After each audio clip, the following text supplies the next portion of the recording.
Today, we are talking about a hot button issue with many of you and in the world right now. We're talking about narcissism, but we're talking about it from the perspective of the research.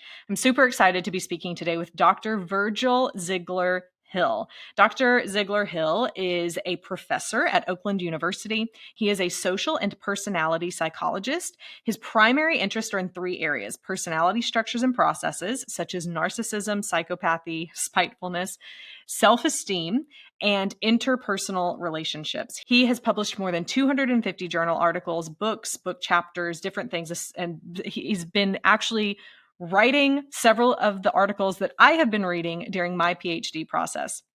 Here's my conversation with Dr. Zeigler-Hill. Let's dive in. I am really excited to be joined by Dr. Zeigler-Hill today. He is a researcher. He has actually been writing or has written articles and some scholarly articles that I have been reading for my own dissertation. And so I am super excited to have him join us today to talk about his area of expertise, which has to do in several different areas, but some of which have to do with self-esteem, narcissism, and certain aspects of the personality. Welcome to the show, Dr. Zeigler-Hill. Thanks for having me. I really appreciate it. For the starting question, I would love to understand what led you to want to research the specific areas that you've spent the past several years diving into. Sure. So I initially was interested in self-esteem. So that's how I initially kind of came into the area of narcissism. I ended up focusing on narcissism really as a kind of a side project connected to self-esteem. So when I was a kid, I was overweight and didn't have particularly high self-esteem. So as I got older, I thought, when I became a college student, I thought it'd be interesting to learn more about self-esteem, where it comes from, how we can improve it. And so when I began graduate school, my interest was really in understanding the origins of self-esteem, how it can improve. And my doctoral work was on self-concept, which is how individuals kind of organize information about themselves. And I was interested in connecting that to self-esteem and thought at the time that I would do one study looking at how certain aspects of self-esteem were connected with narcissism, and that would be it. And became fascinated by narcissism and quickly learned that the connections between narcissism and self-esteem are much more complicated than I initially thought they would be. Can you give a definition of self-esteem and of narcissism? Sure. So self-esteem, they're going to be slightly different definitions, but for the most part, it basically boils down to how people evaluate themselves. So if you think about self-esteem as being on a continuum, it ranges from individuals who really like themselves to individuals who don't like themselves terribly much. Now, where things get a little more complicated is that there are issues of stability of self-esteem as well. But just to kind of keep things simple, we usually think about it as being this general evaluation of the self. For narcissism, things are even more complicated than self-esteem. But basically what it boils down to is it's a personality, it's a set of personality traits, essentially, that it involve things like a lack of empathy, feelings of grandiosity, feelings of entitlement, a willingness to exploit others. And when people think about narcissism, they often conflate it with narcissistic personality disorder, which are related things, but there's some important differences as well that we'll probably chat about as the conversation goes on. Yeah, I would love to dive a little deeper into this, because one of the things that I have been, especially over the past several years, as the word narcissism has become much more popular, and I'm not quite sure that people use it in the correct way. And a lot of that has been, so my master's degree that I went through training in, I first started in marriage and family therapy. And so when I was learning about narcissism, it was really more under the aspect of narcissistic personality disorder. And then going back to narcissism in general is probably, or is something that all of us have a component of, or like a spectrum of, to some extent. So can you explore that a little bit deeper? Like, people nowadays are quick to judge and label other people as narcissist. Is that correct? Is that not correct? To help us understand that aspect of it. Sure. So narcissistic personality disorder it's a personality disorder in the DSM-5 that has very specific diagnostic criteria associated with it. And it's going to be related to but distinct from narcissism as a personality trait, which is really what I focus on. So the vast majority of my work looks at narcissism as a personality dimension that's relatively normally distributed in the population. So the basic idea is that all of us have at least some aspect of narcissism, some extent of narcissism, with most of us being kind of in the middle in terms of narcissism. Some people being really, really high in narcissism, some people being a little bit low. One of the big differences between narcissism as a personality disorder versus it as a personality trait is the disorder assumes that there's some sort of cutoff. There's a threshold by which if individuals exceed that criteria, that they now have moved over into the realm of having a disorder, whereas for the personality trait, things aren't that clear cut. It's a continuum. Within the personality trait, which is what I tend to focus on, what makes things a little more complicated is that there seem to be different types of narcissism, which is part of what leads to the confusion first of all, in the empirical literature, and also in the way people talk about narcissism in kind of lay language. So my favorite model of narcissism is one developed by Josh Miller and some of his colleagues a few years ago, which argues that kind of at the top of this model is general narcissism. You can then kind of deconstruct that into grandiose narcissism and vulnerable narcissism, which is sometimes talked about in popular culture. But what I think Josh and his colleagues did, which is really important, is they further distinguished, in terms of specific personality traits, this idea of something called extroverted narcissism, which is really kind of a type of self-promotional narcissism that's exclusively grandiose. When people talk about someone being narcissistic, that's usually the type of narcissism they're talking about, the kind of person who's always kind of bragging about themselves, engaging in a lot of self-promotion. They feel a little too slick, in terms of their interactions with others. So that's one type of narcissism. There's also something called neurotic narcissism, which is kind of an exclusively vulnerable type of narcissism. And this is the type of narcissistic individual that they have narcissistic beliefs about themselves, but they present as being kind of introverted, a little socially anxious, and they're really hyper-responsive to criticism and failure. And then what I find most interesting is the third type, which is antagonistic narcissism, which is a blend of the grandiose and vulnerable types. And these are the people who are really kind of self-protective. They see everything as being a competition, and they're very eager to get ahead of other people because they view everything through this very competitive lens. How do you measure people on that? So a lot of it is using self-report instruments. So the most typical types of measures are essentially giving people questionnaires and asking them to rate how much they agree or disagree with various statements that may or may not describe them.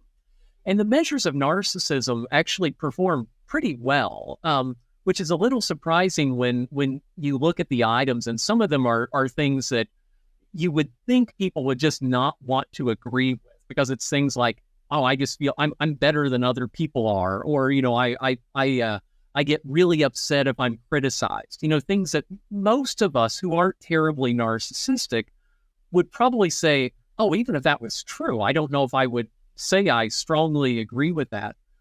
But a lot of people, there's a lot of variability in the sorts of responses that people give, and the self-report measures tend to be related with other self-report measures of similar constructs or actual behavioral outcomes that align nicely with the idea of the constructs.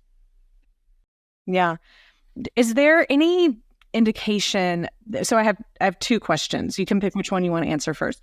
Is there any indication that this has changed over time? I don't know that the research has been around for long enough to know over the decades if more people would be rating more highly in these areas. So that's question number one. And then number two is, are there any specific individual differences, age, gender, personality traits, or personality types that would lend someone to fall more into one of those categories than another? Sure. So maybe I'll start with the first part, which is, have these things changed much over time? There has been a really interesting and fascinating debate about exactly that question. And I think really, if you boil it down, the answer is people still aren't perfectly clear on whether these things really have been changing a lot over recent generations or not. Part of the reason for the uncertainty is that the data, so different data sets suggest slightly different kind of perceptions of what's going on. In general, one argument is that there has been an increase in narcissism in recent generations, and there have been books written on this topic. Basically, the argument kind of boils down to the way that society is now structured, the way people parent their children in more recent generations has kind of given rise to an increase in narcissism. I think there's some support for that. But where things get to be really messy is the data. Some of these longitudinal studies have been used to support this. There have been some unusual changes in the demographic structures of the. So, for example, there's one data set where basically college students have been given measures of narcissism again and again from year to year to year over the past, I don't know, 25 years or something. And at first blush, it looks like, well, there really aren't many changes in narcissism level, for example. But then when you start looking at the demographics for some of the universities where some of these studies have been done, there have been fairly considerable changes in the demographic makeup of the student body, with more and more Asian students in recent years that may be kind of masking some of these different. So the short answer is, it's really complicated, and people have very different opinions about whether narcissism is increasing or not. I think there is maybe a tendency for older individuals, and I hate the fact that I'm falling more and more in the scale with every passing year, to look at younger people and say, there's something wrong with kids these days. And so I do think there is a legitimate concern that, is this just older people constantly complaining about younger generations? I think there could be a piece to that. I do also think that there are some risks with things like social media and parenting strategies that could be increasing narcissism levels as well. I don't know if it's the sort of epidemic that some people have claimed or not. I do think there probably are some increases, though. Okay. So can you give an example? Because I know some listeners are going to say, well, what parenting strategies? What are the things parents could be doing? Do you have any idea of what those are? Sure. So the data here also is going to be a little bit mixed, but one set of studies argues that a lot of what seems to be contributing to the rise in narcissism is parental overvaluation. So when parents believe that their children really are the best thing that has ever existed. And it's not uncommon today to see parents talking about how their child is brilliant and exceptional in every possible way. And sometimes parents may be overlooking the fact that not every child can be perfect and wonderful and better than every other child. Most of our kids realistically are average. And no parent wants to believe their kid is average. And so I think part of what happens is that, for a wide array of reasons, parents may tend to engage in a little overvaluation of their children, which, depending on how that's internalized by the child, could end up creating a sense of grandiosity. For example, if you're a young child and if your parents are telling you how much of a genius you are, how skilled you are, how wonderful you are, depending on what's happening with the kid, they could start to really believe those sorts of things. And later on, when they, for example, begin engaging in social comparison processes with other kids, and they realize that despite mom and dad telling me that I was the smartest kid that's ever been on the face of the planet, my other classmates I seem to be kind of smack in the middle of my classmates. How do I make sense of this discrepancy? And those things can lead to some defensiveness. It could really be shattering for kids in some cases when they're raised under this perhaps illusion of being much better than they really are. On the other hand, parents who engage in really kind of portraying a lot of warmth and acceptance of their children tend to promote healthy self-esteem. So when parents are thinking about what do they want for their kids, most of us want our kids to have, positive views of themselves. We want them to be confident. But what we have to be careful about is making sure that we're really instilling confidence and high self-esteem in our children, rather than unintentionally creating a sense of narcissism. Mm-hmm. And then, so do you know anything about personality differences? If there are people who, based on either the big 5 personalities or DISC profile, which probably isn't researched quite as much, but have you seen a pattern in the type of people who tend to represent with more narcissism? So there are going to be 2 kind of primary personality traits that are going to be connected to different aspects of narcissism. One of them is going to be agreeableness. So from the big 5, you've got extroversion, agreeableness, conscientiousness, eroticism, and openness to experience.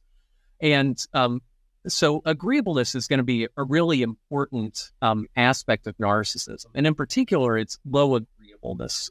So people who are low in agreeableness they don't always have to, but there is a tendency for them to display higher levels of narcissism, in particular, the antagonistic type of narcissism, which is the type that I personally find most interesting. It's probably the most abrasive type of narcissism, but it's the kind that I find most interesting because these are the people who are really unpleasant to interact with, and they tend to be low in agreeableness. It's kind of their overarching characteristic.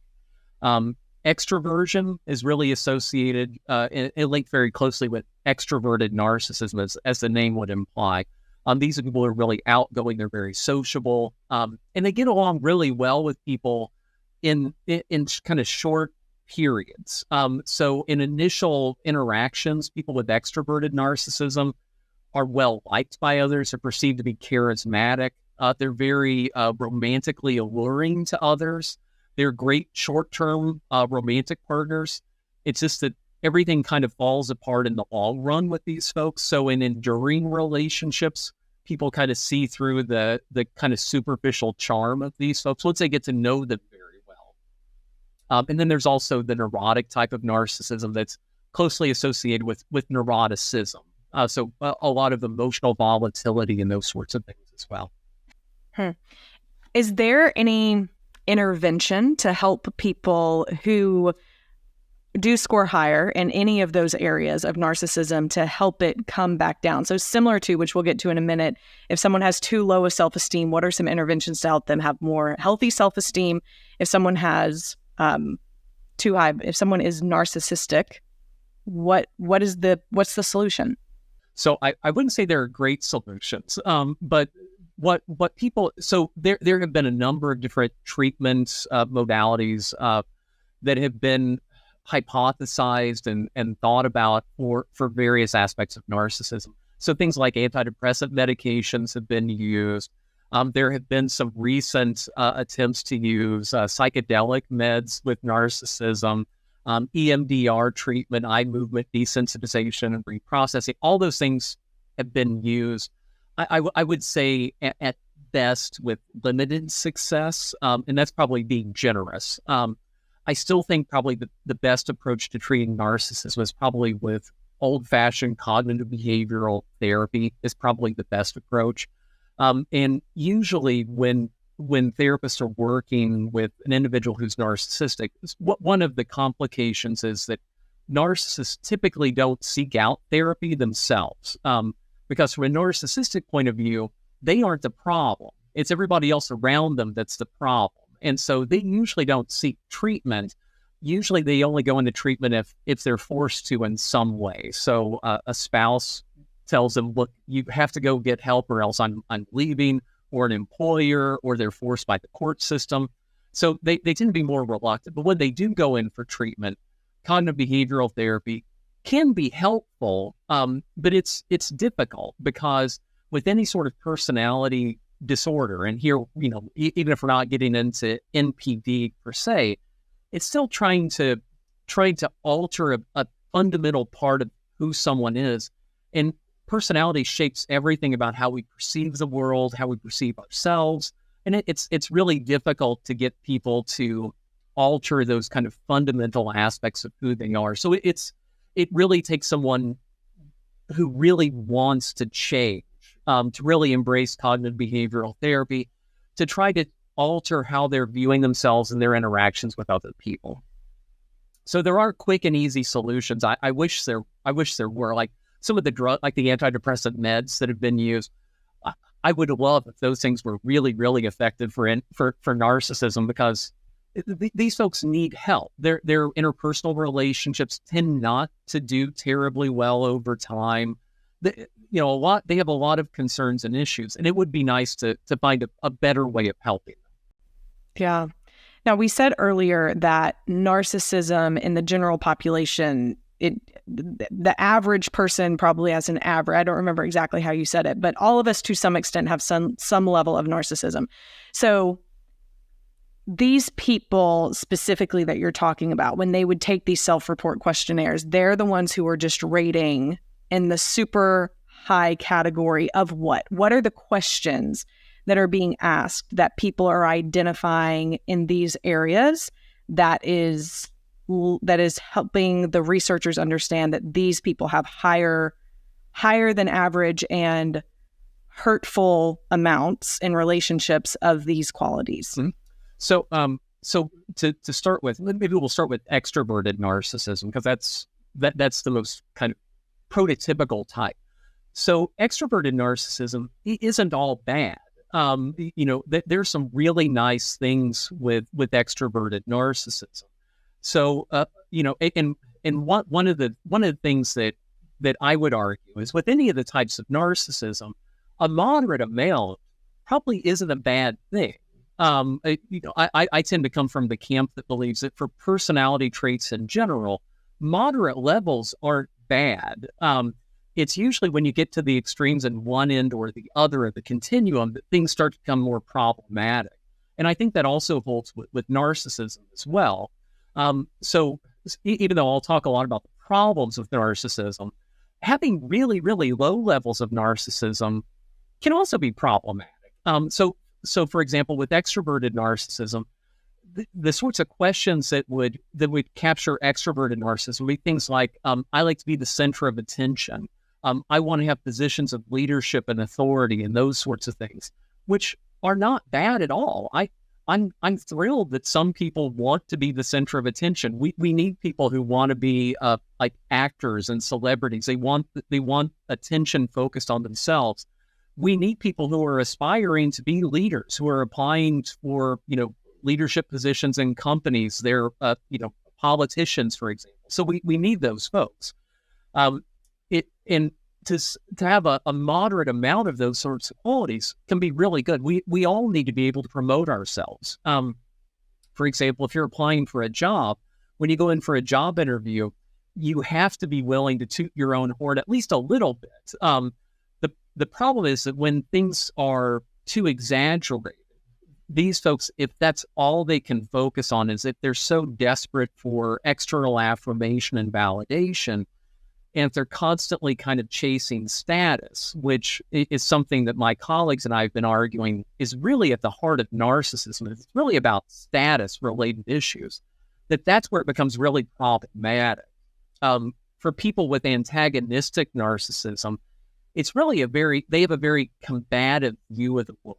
So people with high levels of antagonistic narcissism would be endorsing items like, when I'm criticized by others, I get so angry that I can barely control myself, which all of us get criticized by other people. As you mentioned, I do a lot of research, and I could not tell you how many empirical articles I've submitted for publication that have been rejected. I can't tell you how many horrible, scathing comments I've gotten on the stuff that I've spent months or years working on. And it's painful and it hurts. And for most of us, what we do is we feel sad and dejected for a few minutes, but then we eventually pick ourselves up, dust ourselves off, and try to learn from that sort of feedback. People with antagonistic narcissism are much more likely to be so defensive that they're not willing to kind of learn from feedback from others. Instead, they lash out at others. These are the people that, would immediately kind of fire off a retort to someone who criticizes them, saying that you're too stupid to understand my brilliance, or, those sorts of things, instead of accepting that, yeah, maybe this isn't as good as I actually thought it was. So there's a lot of defensiveness and a lot of self-protection that goes into narcissism, and a fragility as well that I'm sure we'll talk about when we get to some of the connections with self-esteem. Great. Yeah, super helpful. Well, let's dive into that aspect now. So how does narcissism relate to self-esteem? And then let's talk a little bit about self-esteem. Sure. So self-esteem has to do with our evaluations of ourselves, basically how much we like ourselves, how much we feel we have social value and worth. And the basic idea of connecting narcissism and self-esteem. So historically, the argument has been that the function of narcissism has been to essentially kind of regulate self-esteem. So if you look back at some older articles about narcissism, it almost always dealt with the idea that narcissism is about self-esteem regulation, which makes sense because there are connections between narcissism and self-esteem. Some people have gone so far as to essentially kind of define narcissism as being kind of inflated self-esteem. And so conceptually, there are important connections between. Now, where things get a little more complicated is when you start looking at things from an empirical point of view. The connection between narcissism and self-esteem is weak and inconsistent. So, for example, if you look at kind of general measures of narcissism, so ignoring the different subtypes that we were talking about a moment ago, the general kind of narcissism and its connection with self-esteem tends to correlate around 0.3. So there's a weak to modest positive correlation between narcissism and self-esteem that suggests that they aren't interchangeable. Like you can't, so in the past people would sometimes talk about, well, narcissistic people are just people with really, really high self-esteem. And those, they're not, they are things you can just kind of swap for one another. And part of the reason for that is that people who are narcissistic are unlikely to necessarily endorse really low levels of self-esteem. But people with high self-esteem may or may not be narcissistic. So there isn't anything that requires someone with high self-esteem to be narcissistic. In fact, it looks like people with high levels of self-esteem, what they're really focused on is they want to be, they view themselves as being as good as other people. So not better, not worse, just as good as other people. Narcissistic folks view themselves as being better than other people. And that's really one of the hallmarks of narcissism, is this desire to be better than other people. When we dive down into the specific aspects of narcissism, extroverted, antagonistic, and neurotic, extroverted narcissism is positively associated with self-esteem. So people who have extroverted narcissism tend to view themselves fairly positively. They have high self-esteem, at least reasonably high self-esteem. The people with antagonistic narcissism and neurotic narcissism actually have relatively low self-esteem.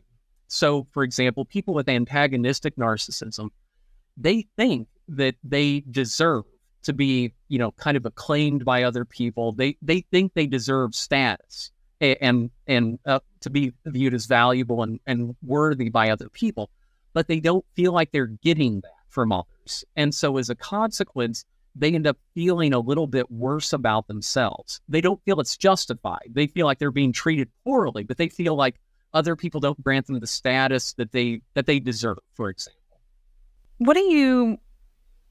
So I'm thinking of an example in my mind, and I don't really know. We're going to figure out what the question is as I talk through this. Sure. So, what about a situation where I'm having a difficult interaction with a colleague at work, for example, and because of the way they're acting, I say they're a narcissist because they're wanting their way, they're difficult to deal with, they seem to not care about anyone else's feelings, they feel like they're better than everyone else, they must be a narcissist. What's my question? How is this, like the concept we're talking about of if people do have these higher levels of narcissism, is it helpful for me to label other people or try and judge other people with that, or try or just guess, like, is it something that an outside person could look at them and say they're a narcissist? Or is it really much deeper, like the assessment that needs to be taken of the self-reported measures or things like that? And if I do feel like someone I'm in relationship with, in whatever level, is a narcissist, then what is the answer? I know we kind of talked about that earlier, and you said there's not great answers with interventions, but surely the answer can't be to write that person off and shun them. I'm guessing. Like, how do you deal with people in relationship who are struggling with this? So to answer part of it, I think outside individuals can recognize narcissism levels in others. Now, sometimes it may take us a little bit of time to, we have to get to know someone to really understand it in some cases. Now, in fairness, there are some people that come across that are so blatant in their narcissism that it doesn't take a lot of time to kind of figure out what's going on with folks. But there are some people, and I think probably especially, I think the people who are easiest to identify are probably the people who are high in antagonistic narcissism, that sort of combative edge. I don't think it takes us terribly long to identify those folks. The other types of narcissism, it may take a little bit longer. Like, for example, like the extroverted narcissism, because of the superficial kind of charm and stuff in the beginning, we may think that, oh, this person's just really nice and charming, they're great. And it may take us a little while to figure out that, wait a minute, nothing that goes wrong is ever this person's fault. It's always somebody else's responsibility. Maybe they don't have a lot of empathy for other people. It may take us a little bit longer to kind of figure those things out, but we can do it from an outsider's point of view. I don't think that I don't think that we always necessarily need like standardized assessment instrument. I don't think those are. I think they're wonderful. I use those all the time with my research participants, but I don't think they are the only way to kind of identify where narcissism might be. Now, I think your other question is really interesting. Okay, let's say you're in an interaction with someone who you think is narcissistic. So let's say a coworker, like you were saying. Is it helpful to say, Bob, I think you're a narcissist, and here's what I think we should do? I'm guessing that's not going to be the best strategy. It's kind of like when people have other forms of personality pathology. Does labeling it necessarily help? Like, for example, I used to be a therapist a long time ago, and one of the things that, at least at that time, is that people with borderline personality disorder, which is another form of personality pathology, were probably the most difficult patients to work with. And one of the things that people would struggle with is, well, do you tell them that they have borderline personality disorder or not? Because is that going to be helpful? And there are trade-offs. I think one of the trade-offs is that on a positive side, it can be helpful for individuals to know what it is that's going on with them, that they aren't alone, that they aren't unique and special, that other people have similar sorts of issues. So I think there can be some pros. However, I think the label itself can cause a lot of defensiveness. And I think the same thing happens with narcissism. I think if you have a coworker that you're having some conflict with, and I would not recommend that the first approach be to tell them that they're narcissistic and that's why you're having the conflict, because I'm pretty sure that will just cause some more defensiveness, and it probably won't have the sort of breakthrough moment that a person might want. I think usually when people do that, what they're hoping is that if I tell the person they're narcissistic, they're going to have this aha insight moment, and they're going to realize that this is their fault, and that I don't think that's probably going to happen in most cases. Now, in some cases, it might. If the person really is, if the person is asking for feedback and they're saying, every relationship I have seems to be filled with conflict, and I don't know what's going on. What do you think? I think there the invitation might be to help them understand that from your perspective, they seem a little narcissistic, and maybe that's part of the problem. But I think that's a very different sort of approach than having a conflict with someone and tossing out the label of narcissist in order to try to win the conflict or something of that sort, which I don't think is probably going to be terribly beneficial. In order to really kind of manage that conflict, if it is someone that you have to interact with repeatedly, like a close coworker or a romantic partner or family member, I think one of the things is to try to understand the world from their perspective and try to see why they're responding in the ways that they're responding. I completely agree with you that we can't simply shun people just because we don't enjoy interacting with them. We all have coworkers that we probably don't love interacting with that much, and life is tough, and we have to be able to interact with each other to at least some extent. Same thing with family, people on social media, romantic partners and friends at some points. I don't think we could just shun and just cut everyone off from our lives who aren't always pleasant to deal with. So narcissistic individuals tend to see the world as being very competitive. And so, part of what I would be thinking about in a coworker setting is there something going on that's causing this person to respond poorly because they're viewing things from a competitive point of view? Are they viewing me as a competitor? And do they view the world as a zero-sum game where in order for them to win, somebody else has to lose, right? And if you're a coworker of that person, then they may be viewing the world as in order for them to advance, you have to fail. And trying to figure out, are there ways to navigate that to make things not seem like a zero-sum game, to make it seem like you're not trying to outcompete them, if that isn't the case, or at least being open and honest about it if it is the case. If you're both applying for the same promotion, maybe there isn't a way to avoid that sort of conflict, because there are situations where the world is a zero-sum game. Some people, I think people kind of veer to one side or the other, and some people always view everything as zero-sum conflicts when not everything is a zero-sum conflict. I think there's some really Pollyanna-ish people who want to view that, no, nothing's ever zero-sum. And yeah, some things are zero-sum. If there's one promotion and multiple people applying for it, somebody's going to win and some people are going to lose. Not everybody can always get the promotion. Yeah, that makes a ton of sense. So in regards to self-esteem, I want to make sure I heard this correctly. The link between self-esteem and narcissism is that narcissistic individuals tend to have lower self-esteem, not higher self-esteem. Well, it's mixed. It's mixed. And the reason is that extroverted narcissists actually have higher self-esteem. The other types of narcissism actually have lower self-esteem. And so part of the reason why things are so murky when it comes to the connection between narcissism and self-esteem is because it really depends on the type of narcissism it is that you're looking at. Extroverted narcissists who engage in a lot of self-promotion, when you ask them about their self-esteem, they say they feel quite good about themselves. And their self-esteem also tends to be reasonably stable over time. So if you ask them about how they feel about themselves today, if you ask them how they feel about themselves tomorrow, the day after that, and so on, people who have high extroverted narcissism, their self-esteem doesn't fluctuate a lot. Now, if they get some sort of self-esteem threat, so for example, if they fail at something that's important to them, if they if they get some sort of rejection feedback, their self-esteem may be a little more responsive and reactive than other folks.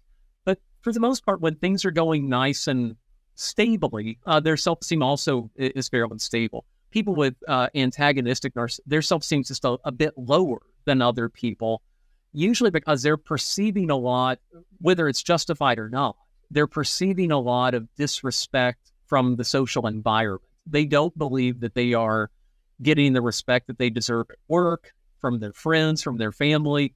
They feel like they deserve to be acclaimed a lot more than they're getting. Now, is that true or not is a whole other thing. And when I say it's true, I mean, one, do they deserve it? And is that really how the people around them view them? And the answer is we don't really know that. We know they tend to perceive a lot less respect from others around them, but it's not as clear whether or not others actually are disrespecting them. Yeah. Yeah. When it comes to self-esteem, what would you say are the facets of self-esteem? So what are the things that lead someone to feel like they are as of equal value or as worthy as other people? So there are a few different kind of ways to answer that. So I'll start with what I think are probably two of the best insights into self-esteem in the last 30 years or so. So when I was first becoming interested in self-esteem, at the time we knew that self-esteem was correlated with a bunch of stuff, and it was usually good stuff. Now there were some negative things like aggression and so on, but for the most part, self-esteem seemed to be a very positive characteristic. What initially I found a little discouraging is that at that time, back in the 90s, there hadn't been a lot of really careful thought about what the self-esteem actually for. Like, why do we have self-esteem? And a guy named Mark Leary and some of his colleagues was really the first person to, in my opinion, think deeply about this topic. And what he argued was for something he referred to as the sociometer model of self-esteem. And the basic idea behind the sociometer model is that he thought that people don't actually care about self-esteem itself. What really they care about is what self-esteem is measuring and what self-esteem is tracking. And what Leary argued, that there were a few different versions of his argument over the years, but what it boiled down to is it had to do with self-esteem is really tracking the extent to which people feel like they're liked and accepted by people in their social environment. And from his perspective, basically self-esteem is kind of like a gas gauge on the dashboard of your car. So if the gas gauge is getting close to empty, what you and I would do is we would pull over at a gas station and fill up the gas tank. And Leary argues that self-esteem is essentially that gas gauge. What it's measuring is the amount of fuel in the tank. And what he cared about was, he thought it was about liking and acceptance. Where he thought that people sometimes go wrong is kind of like if the gas gauge on the dash of our car got close to E, what we could do, which would be really stupid, is we could break out the plastic on our dashboard and take our finger and shove the needle up to full. And Leary thought that that's kind of what happens with people with self-esteem, is that if they don't understand where self-esteem comes from, they engage in all of these kind of manipulative ways in which they try to artificially inflate their self-esteem, which is kind of like pushing the needle up when there really isn't extra fuel in the tank. So instead of actually trying to repair our social relationships, actually be liked and accepted by other people, sometimes we do things to try to trick ourselves into thinking that our self-esteem is higher than it really is. And so I think Leary had some nice insights, and that was kind of where things stood for close to 25 years or so. And then fairly recently, a group of researchers in the UK decided to expand on the sociometer model with what they referred to as a hierometer model. Same sort of idea as what Leary had, but what they argued is that self-esteem also, at the same time it's tracking feelings of liking and acceptance, it's also tracking issues connected to our status and dominance as well. And I thought that was a wonderful, brilliant insight. And so what data has started to show from my lab as well as others is that it can track the extent to which people feel liked and accepted and included by others in their daily experiences. At the same time, if you ask them about the extent to which they feel admired and respected by others, their self-esteem fluctuates in accordance with both of those things. So it seems like both the sociometer model and the hierometer model, both are working. So as far as how you can help people improve their self-esteem, what I would argue is that we don't actually want them to focus on their self-esteem per se. What we want them to focus on would be what's feeding into their self-esteem. So having good social relationships with other people where they feel liked and accepted, having encounters with others where they feel valuable, where they feel like they actually have worth, where they feel like they're being respected by the people around them. I would argue that's really how we should be trying to improve people's self-esteem, is by targeting our social relationships and helping them, one, pursue social relationships that are more affirming and more that they find more rewarding, instead of and helping them interpret things differently as well. But I get nervous when people start focusing on self-esteem itself as being the be-all, end-all, because I think self-esteem is a lovely thing. I want people to feel good about themselves, but I want them to feel good for the right reasons, because their lives really are fulfilling. They're having interactions with others that are valuable. They feel good about those interactions. Yeah, that makes a ton of sense. Do you believe that there are any areas of self-esteem? So you've talked a lot about the relational, emotional kind of aspects of it. Are there any parts of it that are more on the individual level? Mm-hmm. Oh, I think all of the relational stuff, I think definitely plays. I think the individual level also is important, because it really boils down to how people view themselves. So even though, like with the sociometer model, it's about feelings of, are you liked and accepted by others?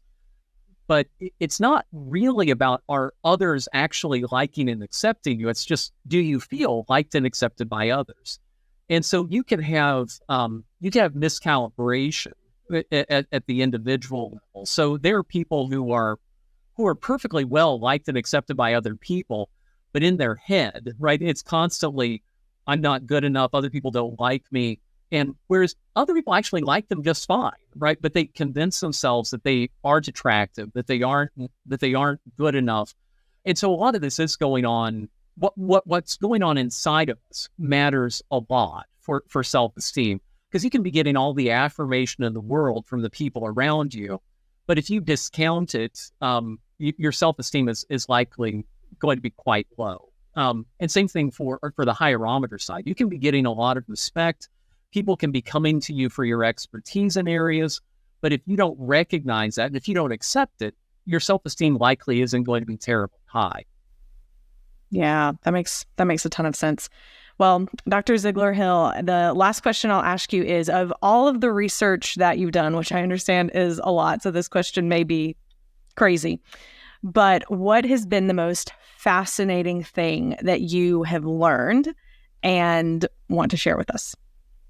So there may be a little bit of recency bias in what I'm going to say, but I think for me, probably the most interesting thing in recent years for me has been the connection between narcissism and status. And so the part of the reason why I find that to be so interesting has been, one, because it's been absorbing the last 5, 6, 7 years of my life. That's one of the reasons.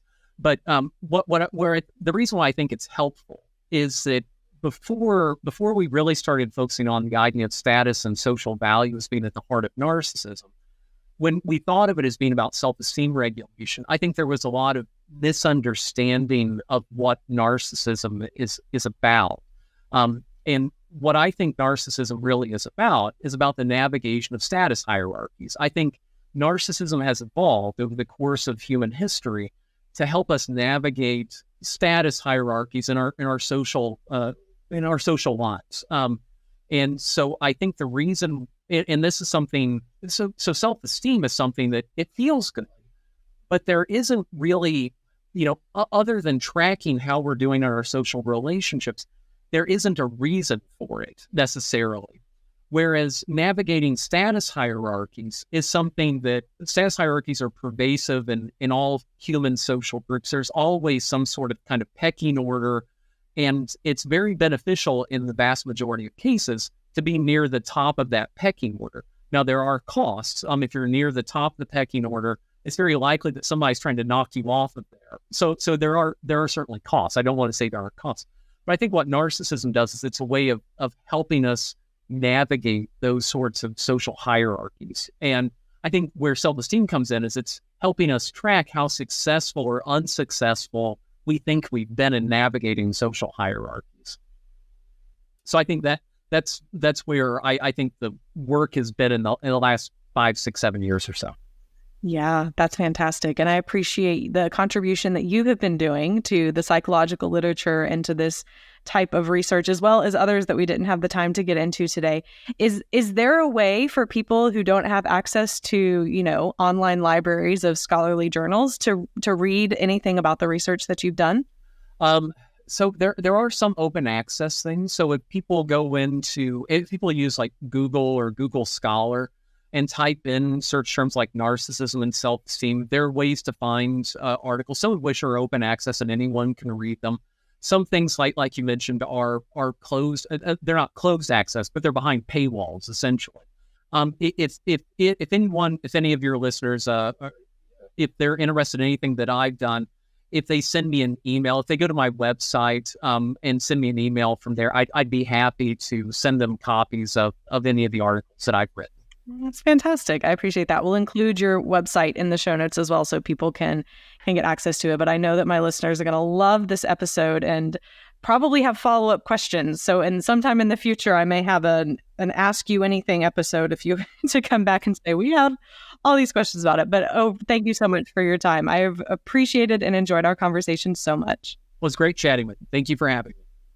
In today's episode, we covered so many things and opened up a can of worms. There's probably so many of you thinking, I can't believe you even talked about narcissism as much as you talk about how you don't agree with it. You don't, all of these things that people are quick to label and quick to judge other people as a narcissist. And I still believe that. I think that the word narcissism is used way too much because I think, just as Dr. Zeigler-Hill said, that people will use it as a way to shun a person or label a person or as a way to get out of a relationship with the person. And that can't be the answer. I say can't, understanding we all have choices about which relationship that we're in. But if we just label everyone that is difficult to work with or to be in relationship with, we would ultimately end up having no friends because relationships are hard work to do.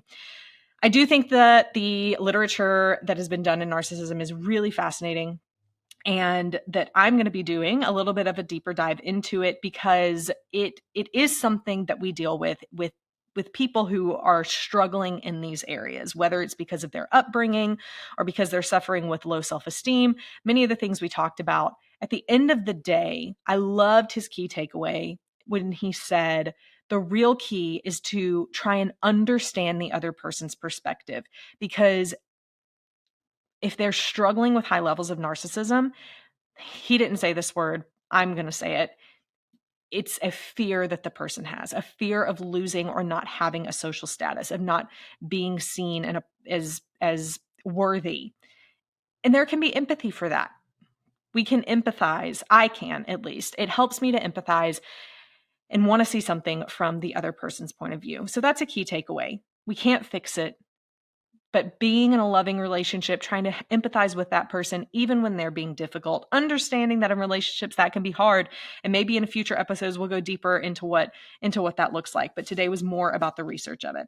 Another key takeaway I hope you took was listening to how he could talk about different aspects of it and understand. He was talking about narcissism and all of these negative effects that can come from it. But then on the flip side, he said there's a positive side to narcissism. So I hope that you just even heard how he thinks about things as someone who's been in research, a person who's able to see all sides of it and consider multiple different aspects of why things may be the way that they are, and not holding too tightly to any one thing, but being really open to understanding all different aspects. That is such a healthy place to be, I believe. And it's something that we, as we go through a PhD program, dissertation program, especially in research, it's something that we're really sharpened to do, is to consider all the different aspects and present the evidence for those aspects. So that's something I hope you learned from today. If you enjoyed today's episode, share it with a friend. And I bet many of you are going to want to because of the topic of it, which was really all about narcissism.